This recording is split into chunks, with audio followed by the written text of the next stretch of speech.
আসসালামু আলাইকুম দর্শক, শুভেচ্ছা নিন। আপনাদের সবাইকে স্বাগত জানাচ্ছি আমি কনক সারোয়ার। আজকের অনুষ্ঠানে দর্শক যেমনটি আপনারা থাম্বনেলে দেখছিলেন, আমাদের অতিথি আজকে বীর মুক্তিযোদ্ধা, বীর বিক্রম ডক্টর কর্নেল অলি আহমেদ। একজন বীর মুক্তিযোদ্ধা যিনি এই দেশের জন্য জীবন উৎসর্গ করতে মহান মুক্তিযুদ্ধে অংশ নিয়েছিলেন।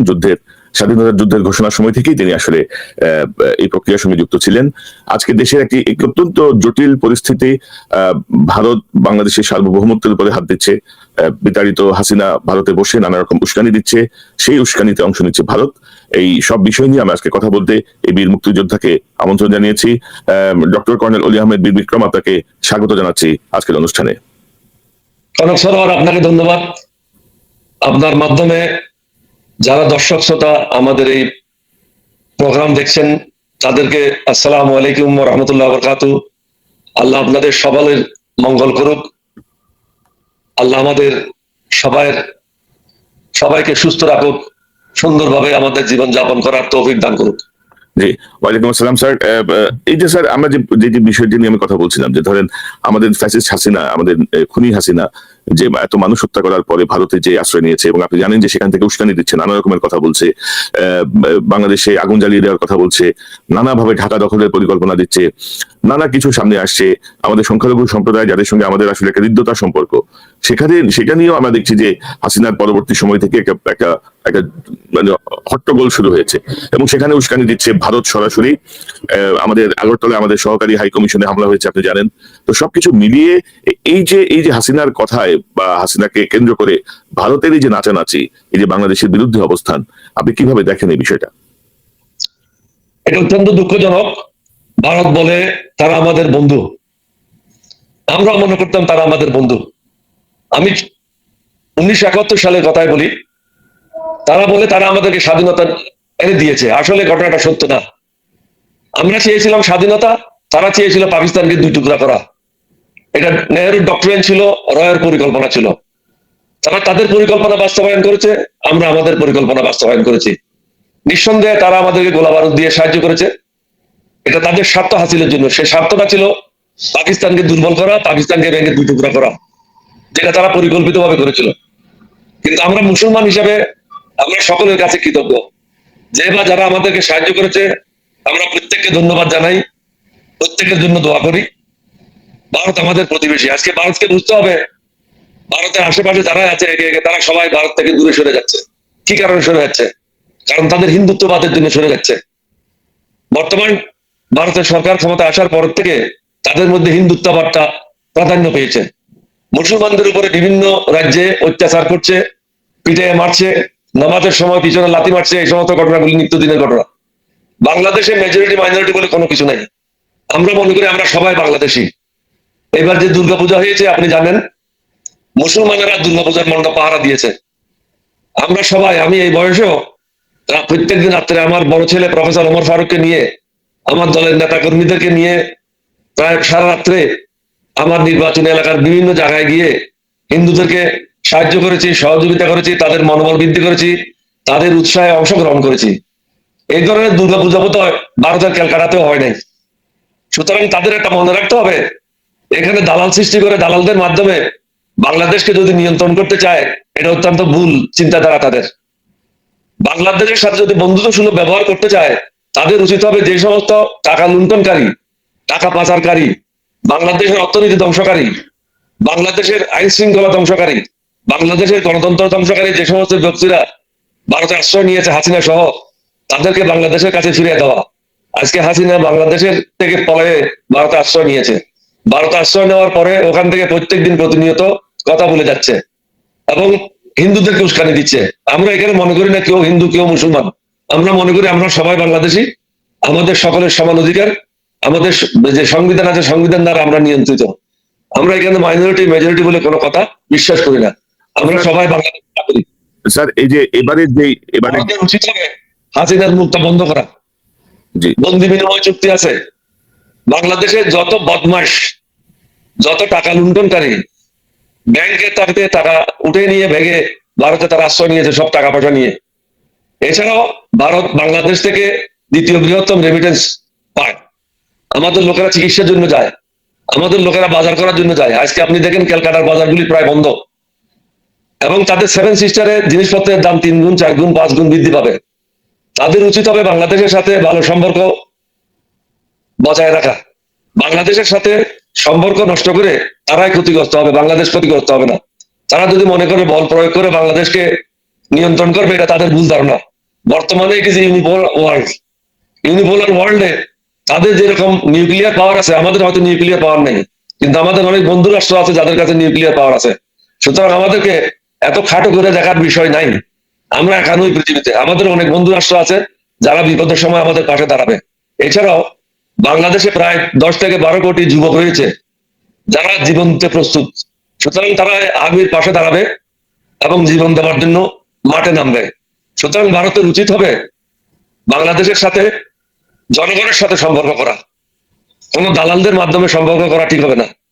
দালালদের মাধ্যমে সম্পর্ক করলে বাংলাদেশের ক্ষতি হবে, তাদেরও ক্ষতি হবে, আমাদের থেকে তাদের ক্ষতি বেশি হবে।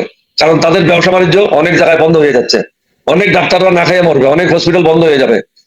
ক্যালকাটাতে নিউ মার্কেট বা অন্যান্য ব্যবসা বাণিজ্য হোটেল প্রায় বন্ধ বলতে চলে। তবে স্যার ধরেন হাসিনার আমলে ভারত যেভাবে ধরেন লুটপাট চালাচ্ছিল, যেভাবে ধরেন অনৈতিক বিভিন্ন রকমের সুযোগ সুবিধা পাচ্ছিল একের পর এক, সেটি বন্ধ হয়ে যাওয়ায় তারা, আমার মনে হয় যে তারা মানে পাগল হয়ে গেছে আর কি, এরকম একটা অবস্থা। তো একটি প্রশ্ন করতে চাই যে ধরেন হিন্দুরা কিন্তু আওয়ামী লীগের দ্বারা কিন্তু অনেক বেশি মাত্রায় কিন্তু নির্যাতিত বিভিন্ন সময়, এবং হিন্দু নেতারা, এই যে হিন্দু বৌদ্ধ খ্রিস্টান ঐক্য পরিষদ, তাদের 2টা কনভেনশনে তারা দাবি করেছিল আওয়ামী লীগের সময় যে আওয়ামী লীগের নেতারা কিভাবে তাদের বাড়িঘর দখল করেছে বা সবকিছু। তো এই যে হিন্দুদেরকে যে ব্যবহার করে আওয়ামী লীগ, এটাকে হিন্দুরা বুঝতে পারে না হিন্দু নেতারা কোথায়। চিটাগং বেস কিন্তু অনেক হিন্দু নেতা আছেন, এবং এবারের ঘটনাটা চট্টগ্রাম থেকে শুরু হলো কেন? আপনার এলাকার আপনার জেলা, আপনার এলাকা থেকেই আসলে মূলত আমরা একটা অস্থিরতা তৈরির চেষ্টা দেখলাম। এটা কারণ কি চট্টগ্রামকে কেন বেছে নেওয়া হলো? এটা হাসিনা বিভিন্ন জায়গা থেকে করছে। সর্বপ্রথম যে সমস্যাটা হয়েছিল সেটা গোপালগঞ্জ হয়েছিল, তারপরে ঢাকা সাভার থেকে, ঢাকা বিশ্ববিদ্যালয় এলাকা থেকে হয়েছিল। তৃতীয় দফায় শুরু করেছে তারা চট্টগ্রামে। তারা যে এক জায়গায় নির্দিষ্ট করে রয়েছে এটা ঠিক না। তারা এক এক সময় এক এক জায়গা বেছে নিচ্ছে এবং দেশে অশান্তি সৃষ্টি করার জন্য চেষ্টা করছে। ভারতের উচিত হবে বাংলাদেশের বিরুদ্ধে যে বক্তব্য তারা দিচ্ছে ইউটিউবাররা, এটা বন্ধ করে দেওয়া। দুই দেশের মধ্যে যে সমস্যা আছে আলাপ আলোচনার মধ্যে সেটা সমাধান করা যায়। বাংলাদেশকে যদি তারা তাদের অঙ্গরাজ্য হিসেবে মনে করে সেটা ভুল ধারণা। বাংলাদেশ একটি স্বাধীন সার্বভৌম দেশ। আমরাই ঠিক করবো বাংলাদেশ কিভাবে চলবে, বাংলাদেশ কোন পথে যাবে। তারা যে বাংলাদেশ থেকে সুবিধা পাচ্ছে, এই সুবিধা বন্ধ হয়ে যাবে। কারণ বাংলাদেশের জনগণ যদি জাতীয়তাবাদে উদ্বুদ্ধ হয়ে, দেশপ্রেমে উদ্বুদ্ধ হয়ে ভারতে চিকিৎসা করার জন্য না যায়, ব্যবসা বাণিজ্যের জন্য যদি ভারতে না যায়, তাহলে ভারতের কি অবস্থা হবে? দ্বিতীয় বৃহত্তম রেমিটেন্সের দেশ থেকে শূন্য পাবে। কারণ পেঁয়াজের জন্য বা চাউলের জন্য ভারতের উপর নির্ভরশীল আমরা নই। বরং এই সমস্ত জিনিসগুলো বন্ধ হলে বাংলাদেশের চাষারা উপকৃত হবে, বাংলাদেশের চাষারা বেশি দাম পাবে এবং আমাদের লোকজন এগুলো উৎপাদন বৃদ্ধি করবে। নতুন নতুন দেশ তারা তালাশ করে আমাদের যে সমস্যাগুলি আছে সেগুলি মেটানোর জন্য উদ্যোগ নেবে। ভারত যদি মনে করে তাদের ছাড়া আমরা চলতে পারবো না, এটা তাদের ভুল ধারণা। তো এখন স্যার উদ্ভূত পরিস্থিতিতে অন্তর্বর্তীকালীন সরকারের প্রধান ডক্টর ইউনূসের নেতৃত্বে জাতীয় ঐক্যে ডাক দেওয়া হয়েছে। তো জাতীয় ঐক্যটা আসলে আপনি কিভাবে দেখছেন, বা এখন সম্মিলিতভাবে যে মোকাবেলা করা, যে বাংলাদেশকে হাসিনা যে পর্যায়ে ভারতের কাছে নিয়ে গিয়েছিল সেখান থেকে বের হয়ে আসার জন্য জাতীয় ঐক্যটা আমরা কিভাবে কাজে লাগাবো, বা জাতীয় ঐক্যের বিষয়টা আপনি কি ভাবছেন, কিভাবে দেখছেন? ডক্টর ইউনূস সাহেব একটা উদ্যোগ নিয়েছেন। তিনি রাজনৈতিক দলের সদস্যদেরকে আমন্ত্রণ জানিয়েছিলেন এবং যারা ওখানে উপস্থিত ছিল তারা সমস্যারে কথা বলেছে। বাংলাদেশের স্বাধীনতা সার্বভৌমত্ব অক্ষুণ্ণ রাখার জন্য যে কোনো ত্যাগ স্বীকারে তারা বদ্ধপরিকর। আমরা পৃথকভাবে প্রেস কনফারেন্স করে এলডিপির পক্ষ থেকে আমরা আমাদের মতামত ব্যক্ত করেছি যে বাংলাদেশকে হাসিনার সময় যেভাবে একটা স্টেট হিসেবে ডিল করেছিল সেভাবে ডিল করাটা ঠিক হবে না। পরের দিন ইসলামিক ঐক্য জোট, ইসলামিক দলগুলি, হিন্দু পরিষদের দলগুলি সবাইকে ডাকা হয়েছিল। সবাই সমস্যাতে একটা কথাই বলেছে যে বাংলাদেশের স্বাধীনতা সার্বভৌমত্বের ব্যাপারে আমরা কারোর সাথে আপোষ করবো না।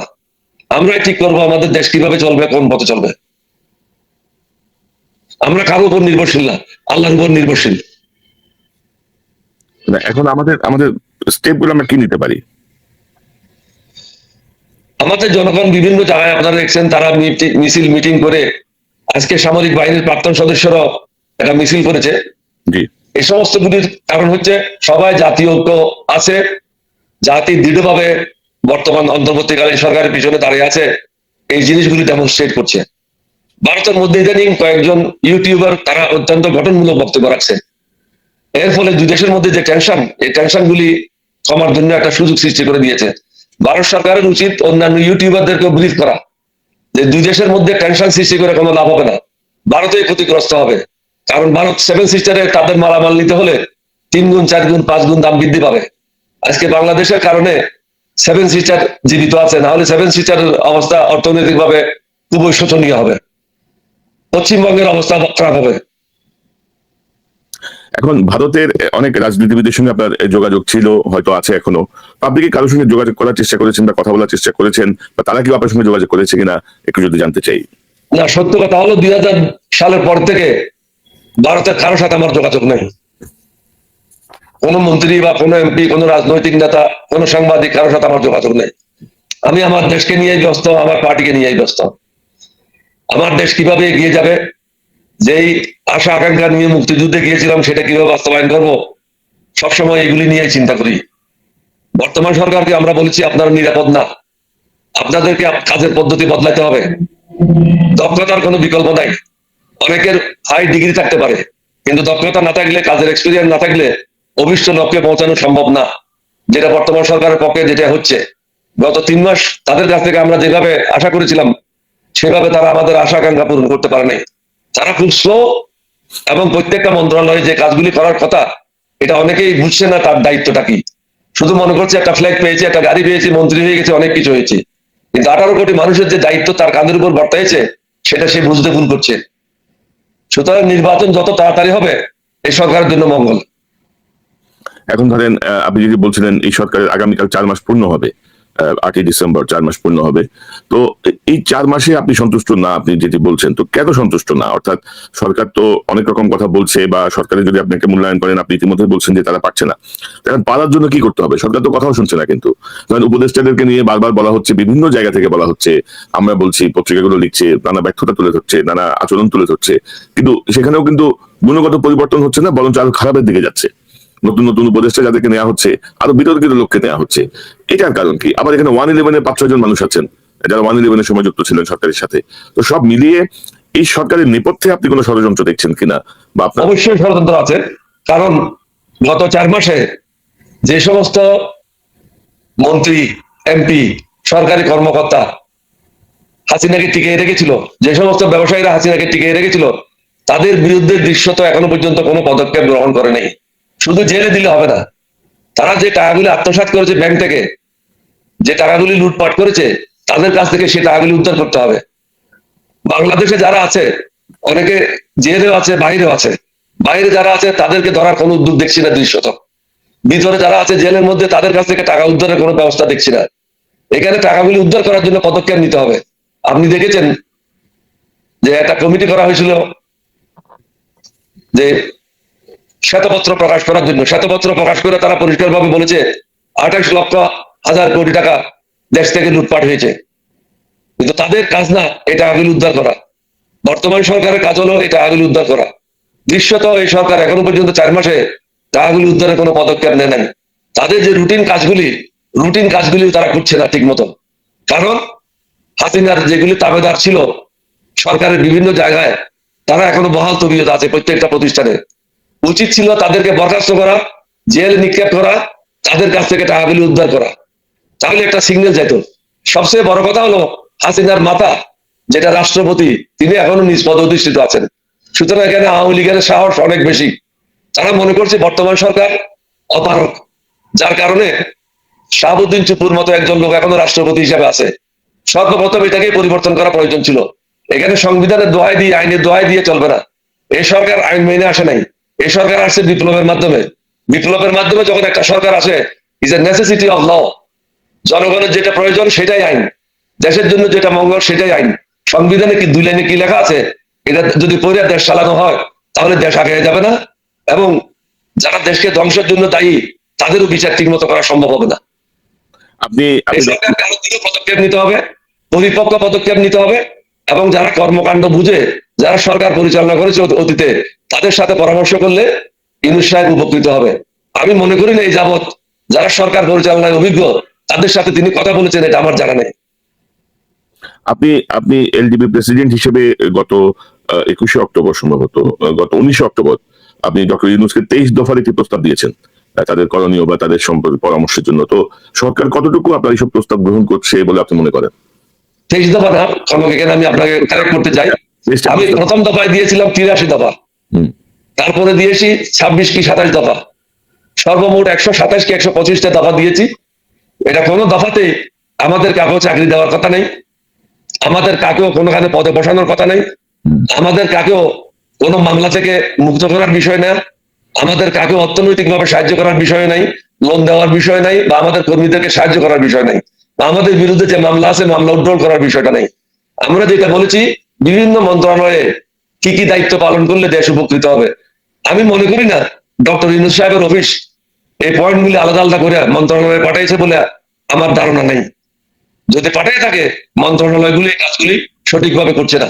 এটা ডক্টর ইউনূস সাহেবের উচিত ছিল তার স্টাফদেরকে বলা যে পয়েন্টগুলি পৃথক পৃথক করে নির্দিষ্ট মন্ত্রণালয়ে পাঠানো, এবং মন্ত্রণালয়গুলি কি পদক্ষেপ নিয়েছে তাদেরকে জবাব দিয়ে তারা আওতায় আনা। তিনি যদি মনে করেন আমাদের কোনো পয়েন্টগুলি রেলিভেন্স নাই, তাহলে এটা গ্রহণ করেন না।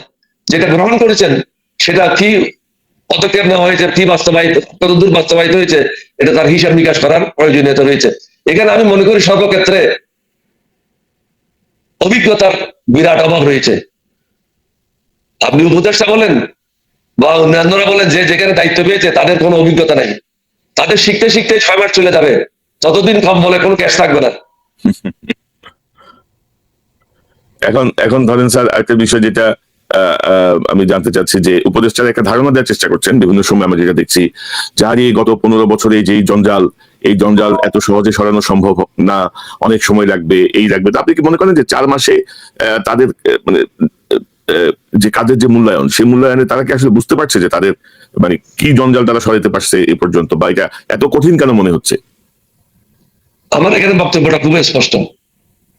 আপনারা যদি না পারেন এই জঞ্জাল সরানোর, তাহলে আপনারা কেন দায়িত্ব নিলেন? দায়িত্ব থেকে সরে দাঁড়ান, যারা পারবে তাদেরকে সুযোগ দেন। বাংলাদেশে অনেক দক্ষ লোক আছে, অনেক অভিজ্ঞ লোক আছে, যারা দিনরাত পরিশ্রম করে আমূল পরিবর্তন আনতে পারবে। আমরা তাদের কাছ থেকে এটা আশা করি যে তারা আমাদেরকে আকাশে নিয়ে যাবে।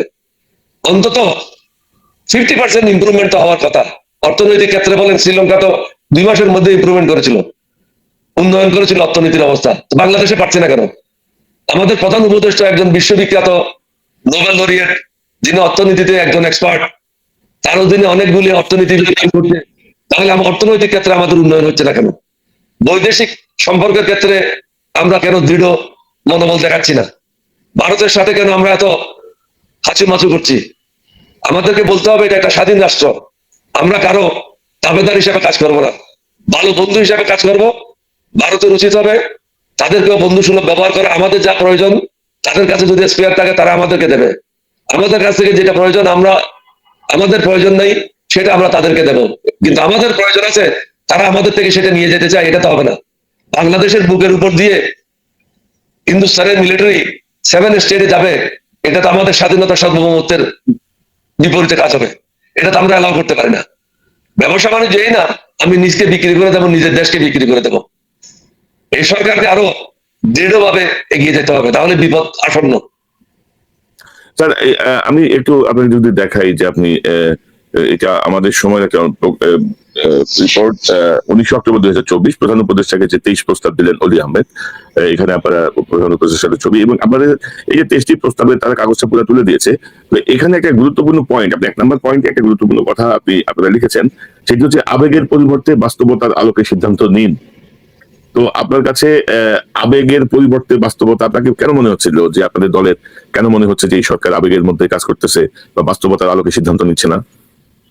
আমি এখনো মনে করি তারা আমাদের ছেলে মেয়েদের আবেগকে কাজে লাগাচ্ছে, তাদের নিজের বিবেককে কাজে লাগাচ্ছে না। দৃশ্যত কোনো পদক্ষেপ নেয় নাই যেটাতে আওয়ামী লীগ ভয় পায় বা আওয়ামী লীগের নেতা কর্মীরা ভয় পায়। এখন আমার কথা হলো, পাসপোর্টটা বন্ধ করতে 15 দিন সময় লাগলো কেন? মন্ত্রী শপথ নেওয়ার পরেই তো অফিসে গিয়ে বলা উচিত ছিল, এখন থেকে যাদের কাছে রেড পাসপোর্ট আছে বা যে সমস্ত রেড পাসপোর্টধারী গ্রিন পাসপোর্ট আছে, এগুলি বাতিল বলে গণ্য করা হোক, এবং সমস্ত এয়ারপোর্ট, রেলওয়ে স্টেশন, স্থলবন্দরগুলি বন্ধ করে দেওয়া হোক। বিনা অনুমতিতে আওয়ামী লীগের কোন সদস্যদেরকে বাংলাদেশ ত্যাগ করতে দেওয়া হবে না। আজকে আওয়ামী লীগের প্রায় 80% সদস্য ভারতে আশ্রয় নিয়েছে। তাহলে ভারত আমাদের কিভাবে বন্ধু হলো?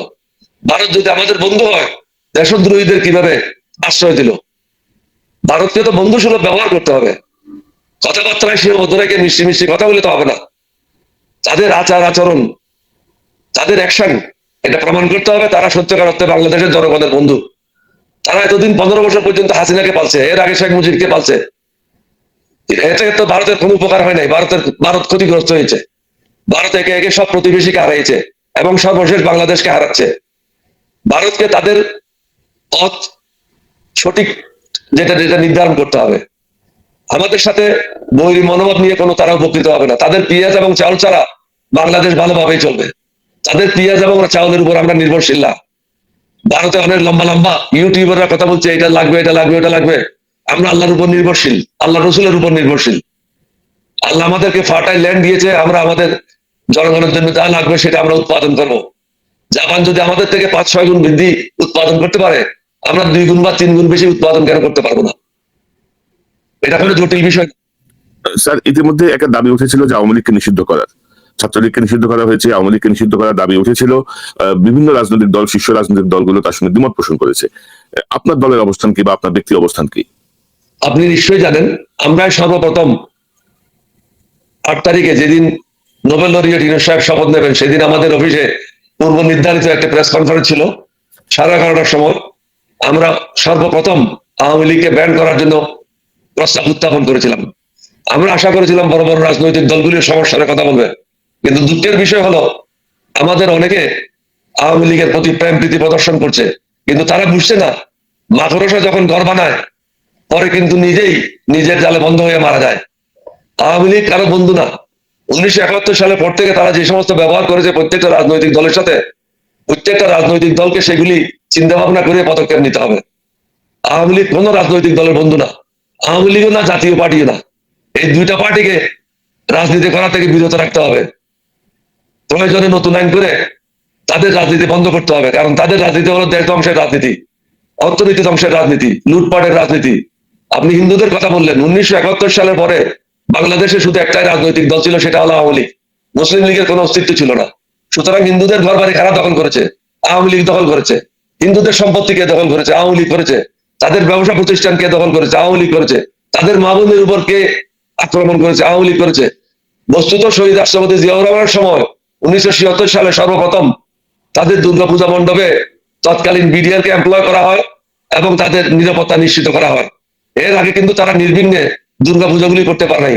আওয়ামী লীগের ছেলেরা তাদের মেয়েদের উপর আক্রমণ করেছে, তাদের মেয়েদেরকে নির্যাতন করেছে বিভিন্নভাবে। হিন্দুদেরকে এটা বুঝতে হবে, আওয়ামী লীগ তাদের বন্ধু না। আজকে হারে হারে টের পাচ্ছে, দেশের মূল্য বৃদ্ধি যখন হয় হিন্দুদের জন্য কোনো আলাদা দাম হয় না, সবাইকে একই দামে কিনতে হয়। সুতরাং তাদেরকেও বুঝতে হবে বাংলাদেশের আইন মেনে বাংলাদেশের নাগরিক হিসাবে তাদেরকেও সমতালে রাজনীতিতে অংশগ্রহণ করে সমান অধিকার তাদের জন্য নিশ্চিত করতে হবে। তো ধরেন স্যার, এই যে আপনিও নির্বাচনী রোডম্যাপের কথা বলছিলেন, তো আপনি কি মনে করেন নির্বাচনী রোডম্যাপটা আসলে কেমন হওয়া উচিত? কতদিনের মধ্যে আপনারা নির্বাচন চান? এর মধ্যে আপনি জানেন যে 11টা সংস্কারের কমিটি হয়েছে। এর মধ্যে সংবিধান সংস্কার আছে, প্রশাসন আছে, পুলিশ আছে, বিচার বিভাগ আছে।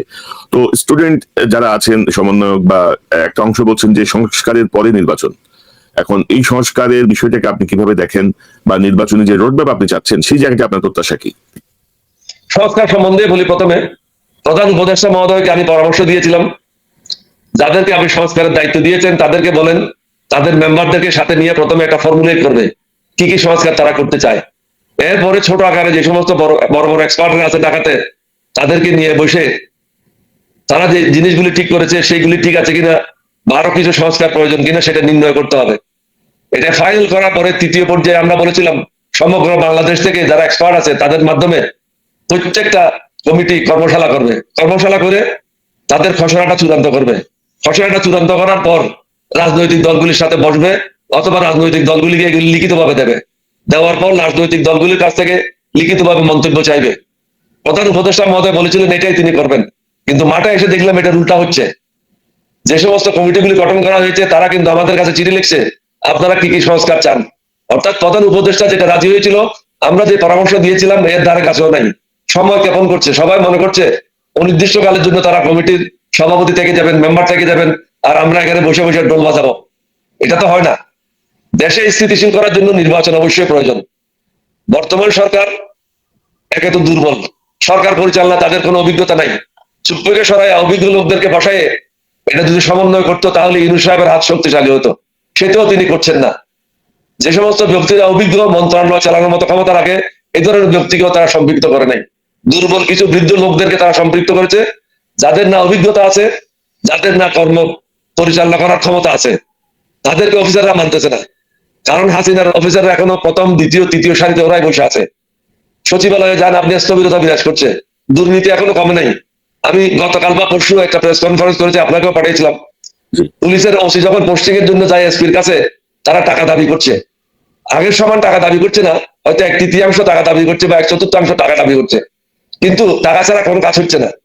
বিভিন্ন বড় ব্যবসায়ীদেরকে, যারা নিরপরাধ, তাদেরকে বিভিন্ন মামলায় আসামি করে তাদের কাছ থেকে টাকা কিভাবে নেবে সেই ফন্দি আটকাচ্ছে, এবং নিরপরাধ লোকেরা অনেক জায়গায় ক্ষতিগ্রস্ত হচ্ছে। আপনারা যারা ইউটিউবার আছেন, আপনাদের কাছে আমরা অনুরোধ করব, আপনারাও বাস্তবসম্মত যে জিনিসগুলি আছে সেগুলি তুলে ধরেন, দেশকে উপকৃত করেন, জনগণকে উপকৃত করেন, সরকারকে সাহায্য করেন। আমরা বলেছি আমরা সরকারকে সাহায্য করার জন্য প্রস্তুত। এলডিপি সবসময় সরকারকে সাহায্য করতে চায়। আমরা চাই এই সরকার সফল হোক, কারণ এই সরকার যদি সফল না হয় দেশ ক্ষতিগ্রস্ত হবে। আর তারা যদি মনে করে অনির্দিষ্টকালের জন্য তারা ক্ষমতায় বসে থাকবে আর আমরা বসে বসে বাইরে ঢোল বাজাবো, এটা তো হবে না। আমরা তো এখানে ঢোল বাজানোর জন্য আসি নাই। আমরা 15 বছর হাসিনার বিরুদ্ধে সংগ্রাম করেছি। তারা কয়দিন সংগ্রাম করেছে, কি সংগ্রাম করেছে, কোন উপদেষ্টা কোন সংগ্রামে ছিল? আমরা তো আমাদের রক্ত দিয়েছি। আমার দলেরও 4 জন শহীদ হয়েছে, 15 জন আহত হয়েছে, অঙ্গহানি হয়েছে। এরকম ভাবে প্রত্যেকটা রাজনৈতিক দল বিভিন্ন ভাবে ক্ষতিগ্রস্ত হয়েছে। সুতরাং বর্তমান সরকারকে বুঝতে হবে তারা কতদিন সময় নেবেন। তাদেরকে একটা ফোরকাস্ট দিতে হবে যে আমাদের আরো 6 মাস লাগবে বা 9 মাস লাগবে। এই ফোরকাস্টটা যদি তারা দিয়ে দেয়, তাহলে রাজনৈতিক দলগুলি তাদের রাজনৈতিক কর্মকাণ্ড নিয়ে নির্বাচন ঘোষণার জন্য কাজে লেগে যাবে। এখন তো কখন নির্বাচন হবে আমরা জানি না। সুতরাং আমরা এখন ঢাকাতেই সবাই। স্যার, আমি যদি একটু যোগ করি, যে ধরেন সেনাপ্রধান বলেছেন 18 মাসের মধ্যে নির্বাচন। ধর্ম উপদেষ্টা বলেছেন যে হাসিনা যতটুকু সময় বাকি ছিল তার টেনিয়রের, মানে হাসিনা তো কয়েক মাস মাত্র চালালো, জানুয়ারি থেকে অগাস্ট, বাকি সময়টাই আমরা থাকবো, অবশিষ্ট সময়টা এই সরকারের। আবার ডক্টর ইউনূস আবার একটা ইন্টারভিউতে বলেছেন সরকারের মেয়াদ 4 বছর, বা যত কমের মধ্যে তারা যেতে শেষ করতে পারে ততই ভালো। তো আপনি কি মনে করেন যুক্তিসঙ্গত সময় আপনারা কতদিন পর্যন্ত দিতে চান? তারা যে বক্তব্যগুলি রেখেছে, আমি মনে করি সেনাপ্রধান যে বক্তব্যটা রেখেছে এটা মোটামুটি একটা যুক্তিসঙ্গত টাইম। বাকিরা যে টাইমটা রেখেছে তারা তো ক্ষমতা উপভোগ করতে চায়, তারা তো সংস্কার চাচ্ছে না, তারা তো নির্বাচিত রাজনৈতিক দলকে ক্ষমতা হস্তান্তর করতে চাচ্ছে না। তাহলে তারা 4 বছর আর 3 বছরের কথা বলতো না। ক্ষমতার মজা পেয়ে গেছে, হঠাৎ ফ্ল্যাগ পেয়ে গেছে, গাড়ি বাড়ি পেয়ে গেছে, মনে হচ্ছে এখন রাজার রাজপুত্র সেজে গেছে। আসলে ব্যাপারটা সেটা না। রাজনৈতিক দলগুলি 6 মাস পর থেকে রাস্তায় নামবে, তখন পালানোর রাস্তা পাবে না। সুতরাং যত দ্রুত সম্ভব তাদেরকে একটা ফোরকাস্ট দিতে হবে। তারা যদি মনে করে বাইরে সামলাবে, বড় সামলাবে, শেষ পর্যন্ত আমও যাবে, ছালাও যাবে, পালানোর রাস্তাও পাবে না। হাসিনা তো কোনো প্রকারে পালিয়ে গেছিল, বাকিরা কিন্তু পালানোর জায়গাও পাবে না। রাজনৈতিক দলগুলি অনির্দিষ্টকালের জন্য অপেক্ষা করে বসে থাকবে না, এটা তাদেরকে বুঝতে হবে। তো এই বর্তমান পরিস্থিতিতে প্রধান দল বিএনপি এবং জামাত বা অন্যান্য যে দলগুলো আছে তাদের ভূমিকাকে আপনি কিভাবে মূল্যায়ন করেন? বিএনপির পদক্ষেপগুলো বা জামাতের পদক্ষেপগুলো আপনারা কিভাবে দেখেন? আপনাদের সঙ্গে কোনো সমন্বয় হচ্ছে কিনা, নাকি সবাই একলা চলরে, বা রাজনৈতিক ভাবে তারা যে সিদ্ধান্তগুলো নিচ্ছেন বা যে বক্তব্যগুলো সামনে আসছে, আপনি এটাকে কিভাবে দেখেন? সত্য কথা হলো সবাই নিজ নিজ উদ্যোগে বক্তব্যগুলি রাখছে, রাজনৈতিক দলগুলির মধ্যে কোনো সমন্বয় নাই। আমি এই প্রস্তাবটা কিন্তু প্রেস কনফারেন্সের মাধ্যমে বলেছিলাম যে সব রাজনৈতিক দলগুলি একসাথে বসে আমরা কি চাই, দেশের জন্য কোনটা মঙ্গল, এই জিনিসটা আমাদেরকে ঠিক করতে হবে। তাহলে সবাই সম্মিলিত ভাবে আমাদের দাবি দাওয়াগুলি অন্তর্বর্তীকালীন সরকারের কাছে আমরা তুলে ধরবো। তাহলে আমাদের দাবির মধ্যে একটা যুক্তিকতা থাকবে। এখন কিন্তু একলা চলবে, যার যার পথে সেই চলছে, আমাদের মধ্যে কোনো সমন্বয় নাই। শুধু ভারতের ব্যাপারটা নিয়ে সবাই একসাথে বসেছিল, আর আমরা বসতে পারি নাই যে কোনো কারণে হোক, সরকারের ভুলের জন্য। এলডিপি হলো বাংলাদেশের 1 নম্বর নিবন্ধিত রাজনৈতিক দল। সুতরাং আমাদের নামটা 1 নম্বরে থাকা উচিত ছিল। তালিকায় কিন্তু আমাদের নাম ছিল না, যার জন্য আমরা ফিরে আসছিলাম। এটাই ছিল আসল বিষয়। আমাদের জন্য চেয়ার ছিল না, আমরা ভিতরে গিয়েছি, এটা মোটেও ঠিক না। এটা কেউ কেউ অতি উৎসাহী লোকেরা মিথ্যা কথা বলে। স্যার আমরা বিল্ডিং এর ভিতরে যাই নাই, আমরা বাইরে যখন আমাদেরকে বলা হলো তালিকাতে আপনাদের নাম নাই, তখন আমরা ওখানে আর সময় জ্ঞাপন না করে চলে আসছি, কোনো সিন ক্রিয়েট করতে চাই নাই। এলডিপি হলো বাংলাদেশের 1 নম্বর নিবন্ধিত রাজনৈতিক দল, সুতরাং আমাদের নাম দেওয়ার পরেই তো বাকি লোকদের নাম দেবে। যদি এক উপদেষ্টারা এই নামগুলি রেডি করতে না পারে, তাহলে সে তার মন্ত্রণালয় চালাবে কি করে? 20টা বা 30টা রাজনৈতিক দল যদি না চিনে, তারা বাংলাদেশের 18 কোটি লোককে কিভাবে চিনবে? না, আমি জানি যে আপনাকে একজন উপদেষ্টা আপনাদেরকে টেলিফোন করে দাওয়াত দিয়েছিলেন, কিন্তু ওই যে সমন্বয়হীনতা, এই যে অনভিজ্ঞতা বা এই সবকিছু মিলিয়ে একটা একটা বিব্রতকর একটা পরিস্থিতি তৈরি, মিসম্যানেজমেন্ট। মিসম্যানেজমেন্ট, এটা আপনাদের জন্য না, এটা সরকারের জন্যই বিব্রতকর হওয়ার কথা। কারণ আপনার মতো একজন মানুষকে সেখানে উপস্থিত করতে না পারাতে এদের ব্যর্থতা বলে আমি মনে করি। তো আমরা আমাদেরকে তো বলতে পারতো, আমাদেরকে বলতে পারতো স্যার আপনারা আসেন, ভিতরে বসেন, আমরা একটু চেক করে দেখি। কিন্তু সেই সৌজন্যতা যারা দায়িত্বে ছিল তারা দেখায় নাই। ডক্টর ইউনূসের উচিত ছিল যারা আমাদেরকে ফিরিয়ে দিয়েছে তাদেরকে বরখাস্ত করা, তিনি তো সেটা করেনি। এই সমস্ত লোকদেরকে মাথায় উঠে রাখছে, যার কারণে তার সরকার ফিল করছে। বিষয়টা তাকে দৃঢ়ভাবে পদক্ষেপ নিতে হবে। ধরেন এইটার জন্য তো আর মহাভারত সংগ্রহণটা কিছু নাই, এটা ইনস্ট্যান্ট ডিসিশন নিয়ে ভুলটা কারেকশন করতেই পারতো। তো ওই যে আমলাতান্ত্রিক জটিলতা, ওই যে একটা আছে না আমাদের সিকিউরিটি, কথিত সিকিউরিটি ক্লিয়ারেন্স ঘুম ভাম এসব করে একটা মানে বোঝাই যাচ্ছে যে আগের ভূত এখনো যায় না, এগুলো বোঝা যাচ্ছে। গেটের থেকে বুথগুলি সব বসে আছে, বুথগুলি সব জায়গায় বসে আছে, প্রত্যেকটা প্রতিষ্ঠানে হাসিনার প্রেতাত্মা বসে আছে, যার কারণে এই সরকার সফল হচ্ছে না। মানে এই সরকারের উচিত ছিল হাসিনার প্রেতাত্মাগুলিকে সরাই ফেলা, তাদেরকে অ্যারেস্ট করা, তাদের কাছ থেকে টাকাগুলি উদ্ধার করা। এর কোনোটাই হচ্ছে না। আর এই ডক্টর অলি আহমেদ কোথাও যাওয়ার জন্য তার তালিকায় নাম থাকতে হবে, এটা আমি অন্তত সমর্থন মানি না আর কি। যে আপনি নিজেই একটা প্রতিষ্ঠান, আপনার সেখানে উপস্থিতির জন্য সর্বপ্রথম বিদ্রোহ করেছে সরোয়ার, জি, বাংলাদেশের one of the founder, Bangladesh সামরিক বাহিনীর ওয়ান অফ দ্য ফাউন্ডার। আমাকে যদি ঢুকতে না দেয়, তাহলে আর কারো ঢুকার অধিকার কি আছে ওখানে? আচ্ছা, আমাদের উপদেষ্টাদের কিন্তু অনেক কথা বললাম, উপদেষ্টাদের মধ্যে তো সবই আপনার জেলার কৃতি সন্তান। মানে চট্টগ্রামে যে এত কৃতি সন্তান আছে, মানে উপদেষ্টার বাইরে বিভিন্ন পর্যায়ে যারা নিয়োগ হয়েছে সবই তো চট্টগ্রামের মানুষ। কাহিনী it is heart of Bangladesh, don't forget, Chittagong is heart of Bangladesh. কিন্তু তাই বলে আপনার জেলার লোকজন ব্যর্থতা দায়ে তো আপনাদের ঘাড়ে আসতেছে, তাই না? চট্টগ্রাম অবশ্যই, ওটা স্বীকার করার কোনো উপায় নেই। এখন প্রয়োজন শাহাবুদ্দিন চুপ্পুকে অনতি বিলম্বে বাইর করা, জি, 16 ডিসেম্বর আগে বাইর করা, না হলে 16 ডিসেম্বর আমাদের যে বিজয় দিবস সেটা ম্লান হয়ে যাবে। অন্তত শাহাবুদ্দিন চুপ্পুর আমন্ত্রণে আমি তো বঙ্গভবনে যাব না, রাইট। মুক্তিযুদ্ধকে অপমানিত করবো না। এরকম একটা দ্বৈত নাগরিকের লোক, দুর্নীতিবাজ লোকের কাছে গিয়ে আমি আমন্ত্রিত ভাবে যাব, তার সামনে উপস্থিত হয়ে তাকে কুর্নিশ করব, এই মনোভাব আমার নাই। আমি একজন মুক্তিযোদ্ধা, স্বাধীন চেতা লোক, দেশকে ভালোবাসি, দেশের মানুষকে ভালোবাসি। মানে আল্লাহর উপর শাহাবুদ্দিন চুপ্পুর যে দুর্নীতির ইতিহাস বা তার পরিবারের যে দুর্নীতির ইতিহাস, তাতে তার বিচার হওয়া উচিত। সেটি না হয়ে তাকে এখনো হাসিনার প্রতি তার যে আনুগত্য, পা ছুঁয়ে সালাম করার যে বক্তব্য তিনি দিয়েছেন, এরপরে তাকে রেখে এটা নিরাপদও না, কিন্তু রাষ্ট্রপতির কিন্তু অনেক ক্ষমতা। নিরাপত্তা নাই, বরং আওয়ামী লীগেরা যারা লুকিয়েছিল আমাদের রাজনৈতিক দলের কিছু কর্মকাণ্ড এবং শাহাবুদ্দিন চুপ্পুর কারণে তারা উৎসাহিত ফিল করছে, কারণ তারা মনে করছে সরকার দুর্বল, তাহলে শাহাবুদ্দিন চুপ্পুকে সরাচ্ছে না কেন? অর্থাৎ আওয়ামী লীগকে সিগন্যাল দিচ্ছে, তোমরা শাহাবুদ্দিন চুপ্পুকে রাখছে, তোমরাও ঘর থেকে বাইরে হও। ওইটাই এখন দেখা যাক। আমরা হোপ ফর দ্য বেস্ট, আমরা আশা করতে চাই যে ভালো কিছু ঘটবে। আপনাকে আজকে আলোচনায় অংশ নেওয়ার জন্য স্যার আপনাকে ধন্যবাদ। তবে বর্তমান যে একটি জটিল সময় আমরা অতিক্রম করছি, আপনি জানেন যে একদিন পরে ভারতের পররাষ্ট্র সচিব আসবেন। যে পররাষ্ট্র সচিবের সাথে আমাদের বক্তব্যটা বা আমাদের ভূমিকাটা কি হওয়া উচিত, আপনি এটা কি বলতে পারেন, একটা অ্যাডভাইস দিতে পারেন কোনো? আমি বলবো ভারতকে কঠিন ভাষায় বলতে হবে যে আমাদের আভ্যন্তরীণ ব্যাপারে কোনো হস্তক্ষেপ করবেন না, আমাদের নাগরিকের নিরাপত্তার দায়িত্ব আমাদের। তোমরা যদি মনে করো কোনো জায়গায় বিঘ্নিত হচ্ছে, ইউনাইটেড নেশনস আছে, ইউনাইটেড নেশনস আমাদের বিরুদ্ধে অভিযোগ করো। আমাদের যারা নাগরিক আছে তাদের দায়িত্ব আমরা সম্পূর্ণভাবে নিয়েছি, আগামীতেও ইনশাল্লাহ আমরা নেব। ভারতের উচিত এখানে নাক না গলানো, সমতার ভিত্তিতে সমস্যাগুলি সমাধান করা, বন্ধুসুলভ ব্যবহার করা। এখানে মাতবরি করা সাজবে না, মাতবরি করা সম্ভব না, কারণ তাদের যে দাবেদার ছিল, তাদের যে দালাল ছিল হাসিনা এবং আওয়ামী লীগ, তারা নিশ্চিহ্ন হয়ে গেছে। তাদের পক্ষে বাংলাদেশে অদূর ভবিষ্যতে সংগঠিত হওয়া সম্ভব না। এখানে রাজনৈতিক দলগুলির ভূমিকা খুবই গুরুত্বপূর্ণ। বিএনপি কে, জামাতকে এবং অন্যান্য ধর্মীয় রাজনৈতিক দলগুলিকে আওয়ামী লীগের ব্যাপারে কঠিন মনোভাব নিয়ে এগিয়ে যেতে হবে, কারণ আলটিমেটলি এলডিপি ক্ষতিগ্রস্ত হবে না, বিএনপি ক্ষতিগ্রস্ত হবে, জামাত ক্ষতিগ্রস্ত হবে। আওয়ামী লীগের হাতে। সুতরাং তাদেরকেও বুঝতে হবে আওয়ামী লীগ তাদের বন্ধু না, তাদের শত্রু। আওয়ামী লীগের হাতে সবচেয়ে বেশি নির্যাতিত হয়েছে জামাত এবং বিএনপি।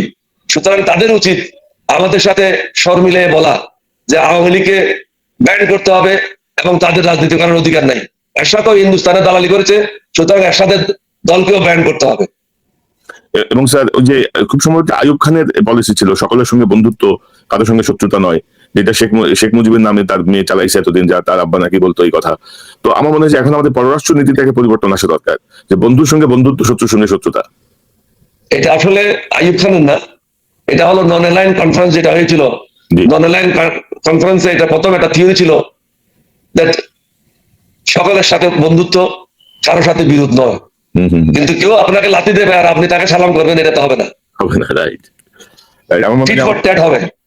কেউ যদি মনে করে আমরা দুর্বল, আমাদের কাছে নিউক্লিয়ার পাওয়ার নাই, এটা তাদের ভুল ধারণা। আমাদের কাছে নাই, আমাদের বন্ধুদের কাছে নিউক্লিয়ার পাওয়ার আছে, যারা আমাদের পাশে দাঁড়াবে।